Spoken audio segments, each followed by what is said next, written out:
Hi, this is Mr. Z Explainer. Today I am going to explain a horror, sci-fi and thriller film called Hidden. Spoilers ahead, watch out and take care. Living in an underground bunker, Claire is awakened by her daughter, Zoe, who is hiding under the bed after waking up from a nightmare. Zoe calls for Claire because she feels paranoid. Mentioning about the dream, how they have been found by the breathers, the mysterious entities that plague the world above the ground. In order to close Zoe's worries, Claire suggests that they check on Ray, Zoe's father, who is greatly keeping watch of their bunker. Ray assures Zoe that there's nothing to fear and even gives a full report of his night watch. But when Zoe mentions the word breather, Claire immediately scolds her. But Zoe is still not convinced they are safe and asks if she can check on the locks of their bunker door. However, Claire won't allow her because she doesn't want her daughter up close to the surface.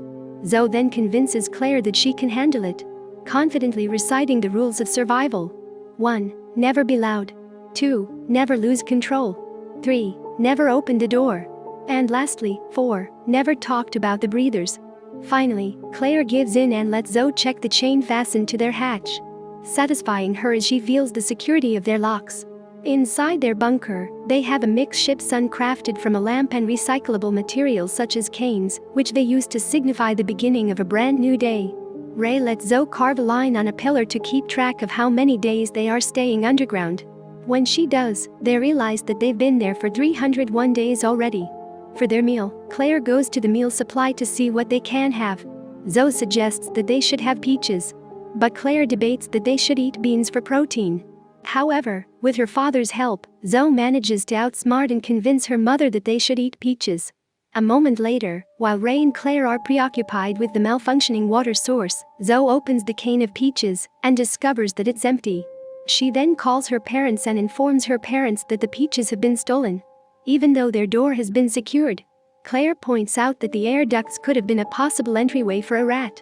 Soon, they realize that they've lost 12 canes of food because of a thieving rodent. So, with no other choice, they eat beans instead. Zoe throws a small tantrum, feeling miserable about the current situation.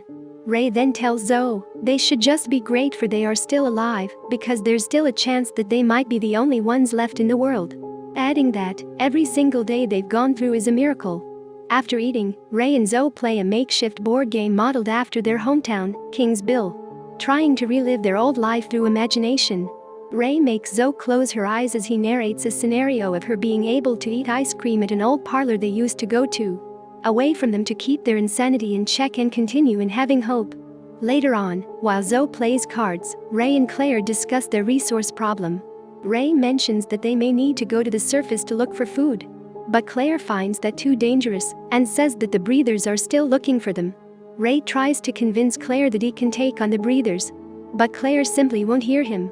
So, Ray reminds Claire that they made a promise to always put Zoe first no matter the cost. He also tries to convince Claire to change her point of view, to be a bit more optimistic, but Claire doesn't believe in miracles anymore.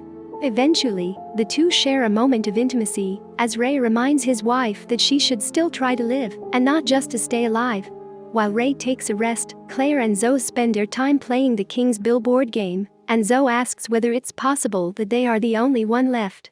So, Claire becomes a bit more lenient with her rules and lets Zoe peek on the surface using the homemade periscope. Zoe sees no one around the area and can even find the door to the bunker either, and while they think that they are the only survivors left, Claire tells Zoe that just because there's no one visible doesn't mean that is no one there. Just like them, and there might be other people hiding from the surface. Feeling sad, Zoe says that the breather must hate them a lot and keep hunting them. So, Claire explains that it's not necessarily hate.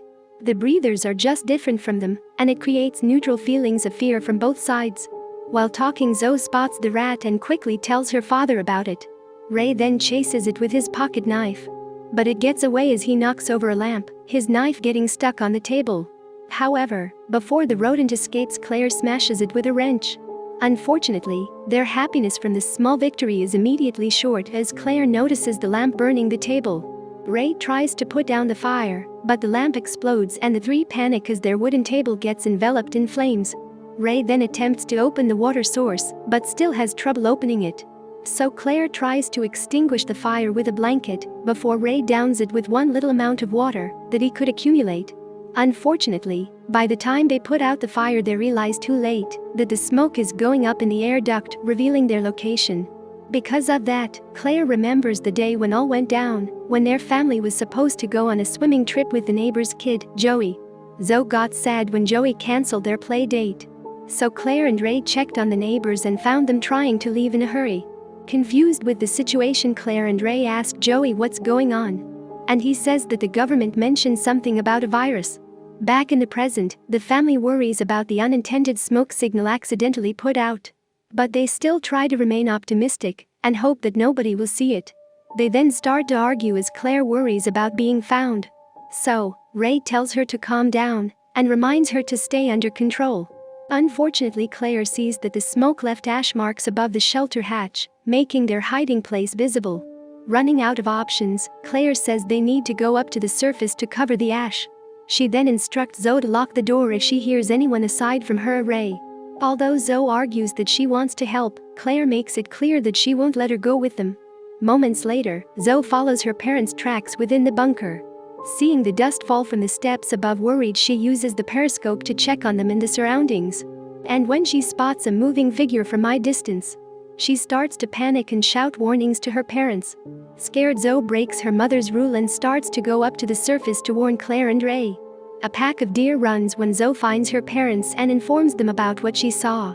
Although Ray tries to convince her that there is nothing to be afraid of, Clary points out that the animals are running away from something. Because of that, they hurriedly run back to their shelter, hoping they weren't seen. However, as Ray reattaches the chains to their hatch, he starts to hear footsteps above.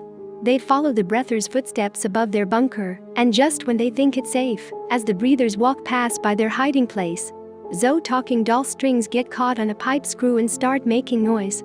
Ray quickly takes the doll and breaks the sound box, but it's already too late. For the breather hears the noise and comes back with the force to open the hatch. Then the chain on their hatch starts to break. So Claire goes up to secure them. Meanwhile, Ray takes a pipe, then uses the bras at the door for the time being. Unfortunately, the breather manages to open the hatch slightly and spots them. So Ray starts hitting with the pipes pushed back as he angrily locks the door with a steel too. On the other hand, Claire calms Ray out as he starts to lose his temper. Moments later, the family notices that the breather is still staying above their hatch, and they soon realize it called for reinforcement. As the breather looks away inside the bunker, Ray has a flashback of when they were driving away from their hometown. All the road was blocked and they were told to return home because of government-sanctioned quarantine. Back in the present, a stronger force breaks their door open, and they realize they can no longer hide. The three start to run inside, and Claire sets the divider curtain on fire, before Ray helps to block the breathers back with the shelf to buy them some time. Zoe then reminds them that the door is not the only way out, so they hurriedly use the air duct to escape. Claire and Zoe climb out to the air duct, but unfortunately Ray can't fit. Desperate, he dislocated his shoulder so that he could squeeze his way through. But the breathers pull him down by the ankle. Claire and Zoe can only watch in horror as Ray fights off the breathers. But when they see the blood splatter all over the place, they eventually decide to run away.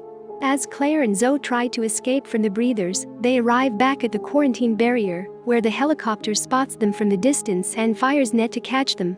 Two scream and plead to be released as they get caught by the breathers, who turn out to be military soldiers wearing gas masks.